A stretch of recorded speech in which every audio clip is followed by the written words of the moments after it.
Namaskar. When we talk about Yoga Shastra, the Ashtanga Yoga is the way of life.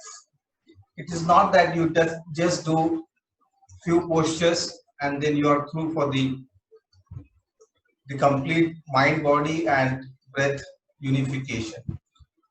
Hence, there are various and different asanas to strengthen each and every body portion.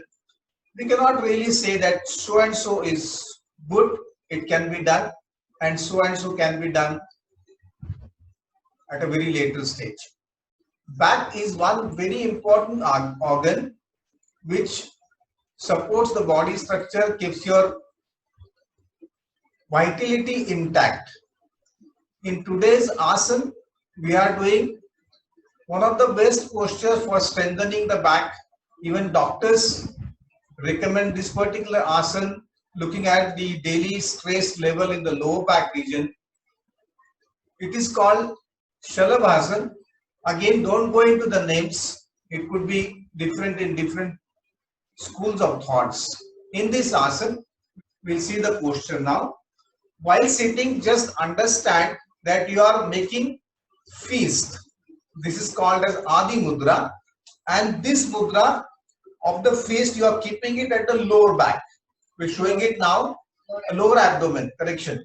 We're showing it now because it will not be seen when we perform the actual asana.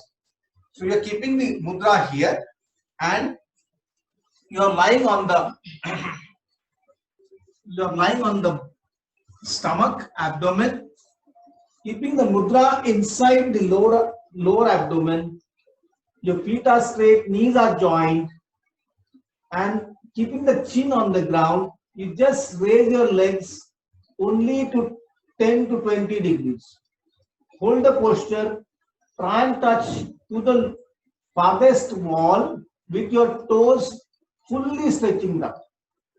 Breathe there for some time and come back to normal.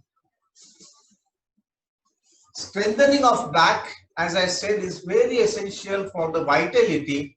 In this asana, you are putting the Adi Mudra inside the lower abdomen and raising the legs only to about 20 degrees. Breathing, look at the stretch on this particular region. You are breathing in this posture, holding the legs in that direction, and then lower it as you exhale. One of the very best asanas for strengthening the back, as we repeatedly say, the lumbar region is one which accumulates a lot of stress. Do it with care. It is suitable for all types. Enjoy the asana. Namaskar.